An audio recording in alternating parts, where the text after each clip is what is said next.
வணக்கம் நண்பர்களே. கருவூரார் வாத வைத்தியம் 700 இந்த பாடலையும் பதிவையும் தந்திருக்கிறார். அது உண்மையா இருக்குமான்னு கேட்கிறப்போ உண்மையா இருக்கும்னு தான் தோணுது. எச்சிலால பாதரசத்தை கட்ட முடியுமான்னு கேட்டா கட்ட முடியும்னு சொல்றார் கருவூரார். கருவூரார் எது பொய்யாகாதுன்னு கூட உறுதியா சொல்றாரே.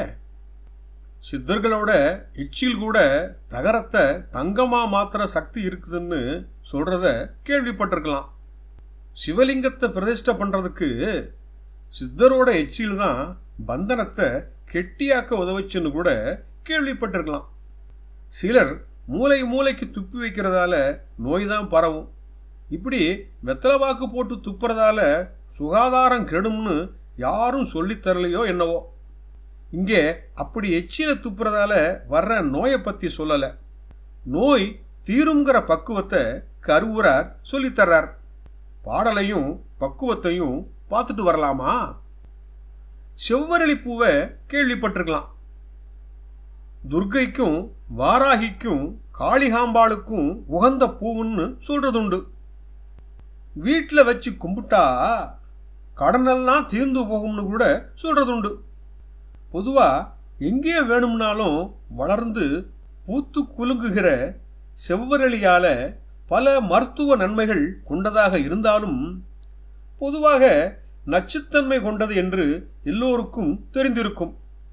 இந்த செவ்வரளியோட வேர்ல கிடைக்கிற வேர் கிழங்கை எடுத்துட்டு அரைச்சு ஒரு மண் சட்டியில போட்டு மேலே இன்னொரு சட்டியால மூடி மண் துணியால சுத்தி மூடிட்டு வரட்டிய அடுக்கி நெருப்பை மூட்டி புடம் போடணும்னு சொல்றார்.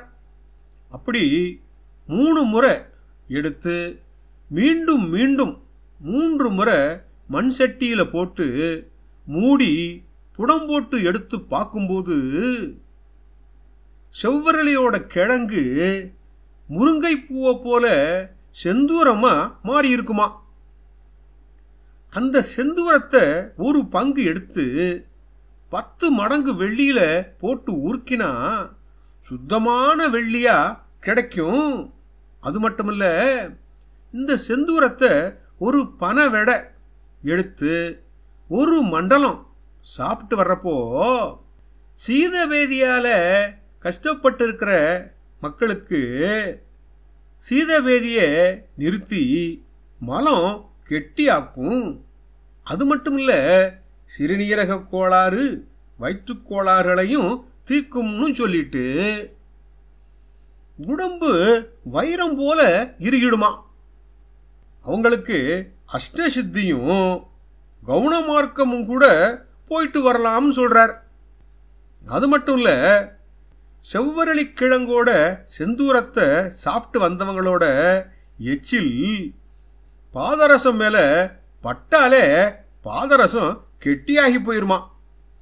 64 விதமான சரக்குகளும் கட்டி போற அளவுக்கு மகிமையாகி இருக்கும்னு, அவங்களோட எச்சில் மருந்தாவே மாறி இருக்கும்னு, எந்தவித நோய்களும் அவங்களுக்கு கிட்ட வரவே வராதுன்னு. இந்த விஷயம் பொய்யில்லை. இன்னும் இந்த செந்தூரத்தோட விவரம் கொஞ்சமா தான் சொன்னோம், இன்னும் ஏராளமா இருக்குதுன்னு சொல்றார் கருவூரார். செவ்வரளி கிழங்குல செய்யற செந்தூரமானது கிழங்கை புடம் போட்டு எடுக்கிறதால விஷத்தன்மை போயிடும், மருத்துவத்தன்மை வந்துடும்ங்கிறதால இந்த செந்தூரம் சிறப்பானதா ஆயிடுச்சு. கருவூரார் சொல்லி தந்தது நல்ல விஷயம் தானே. பதிவை பார்த்தவர்களுக்கும் பகிர்ந்தவர்களுக்கும் கோடானு கோடி நன்றிகள்.